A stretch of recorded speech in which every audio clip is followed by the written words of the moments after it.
Warrants have just been released in the Asha Degree case as we just passed the 25th anniversary of her disappearance from Shelby, North Carolina in 2000. Thank you to this commenter who commented on a video I made about Asha after the last round of warrants were released back in September, because I had not seen that new ones were out there. So let's talk about it. There are two main things that were released by police, and one are text messages from between the Dedmon family, and the other one is another witness who took a polygraph. So let's talk about the text messages in this video, then we'll talk about the polygraph. I've got a playlist on Asha Degree's case, so you can watch that to catch up on it. But basically, we're going to be talking about the Dedmon sisters right now. There are three Dedmon sisters: Lizzie, Sarah, and Annalee. Lizzie's the oldest, Annalee's the youngest. Annalee was 13 at the time of Asha's disappearance, and it was her DNA that came from a hair that was found in Asha Degree's backpack, which eventually led to the search warrants that were executed back in September. However, now it looks like the suspicion is actually going more toward her two older sisters, Lizzie and Sarah. As part of the warrants, investigators seized a bunch of cell phones, but in addition to that, they got access to their iCloud accounts. And that is where we're getting these texts from. So here we go. The searches of the various Dedmon properties began on September 10th, 2024, and that is when these texts start. They use last names here. Dedmon Capel is Sarah, the middle sister. Foster is Lizzie, the older sister. So on September 10th, Sarah said to Lizzie, "They think it's our shirt. It's not her shirt." And then says her mom said it wasn't hers, meaning Asha's mom. It was not her shirt. And remember, we're talking about the New Kids on the Block t-shirt. Then Sarah says, "I don't remember that shirt. I'm scared though. Dad is probably going to be a huge suspect."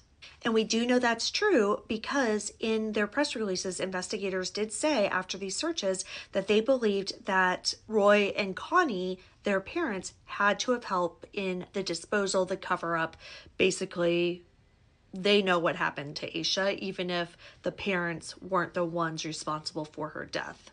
Then Annalee, the youngest sister, gets involved, and she says to Lizzie, "Lizzie, you don't need to be talking to anyone. I'm at the lawyer's office now." That's the lawyer I was referencing in the video that was linked in the comment at the beginning. Then Annalee says to Lizzie, "They advise we should all not talk to them." And then she says, "without representation," which, always good advice. Then Lizzie started texting her ex-husband, and she said, "This is going to get nothing but worse. And I'm talking to my doctor at 5 to get something for my nerves." She said, "I'm just so worried, so worried." And then she says, "I mean, it's a nightmare that's going to keep getting worse. I can see nothing good happening anytime soon, and I'm an optimist." The ex-husband says, "Oh no, I hate it for y'all." And then she says, "There's no way this is going to be okay." Then Lizzie texts Sarah the next day on the 12th and says, "I just talked to David Teddy. The theory is I did it. Accident, covered it up." And that is a theory, and that's been a theory that's been going on long before any of the Dedmons were named in this, that somebody hit Asha on the side of the road, freaked out, covered it up. However, we're going back, and again, go back to the video that was linked in this, where we talk about how the police say that Asha was pulled into the car, which to me doesn't say accident. Sarah says no. Then she says, "Why would it be you? Why would it be you?" Because remember, Sarah and Lizzie were both known to drive that green car. And then Lizzie says, "That's what he said." Lizzie texted her ex-husband again and said, "I feel so horrible, so horrible. I don't know what to do. I caused this." But I don't think that's an admission necessarily, meaning I caused this by killing Asha, because her husband says, "No, you didn't." Then Lizzie texts Sarah again and says, "Hey, is everybody mad at me?"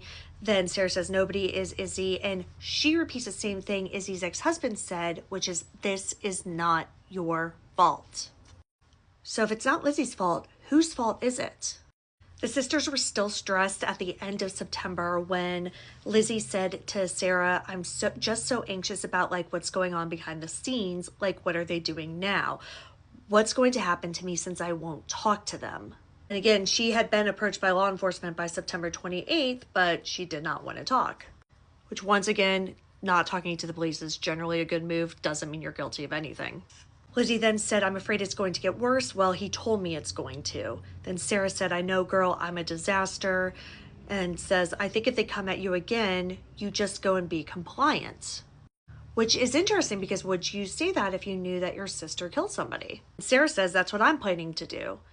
And Lizzie says, I think so too. Honestly, I mean, I want to do what Dad says.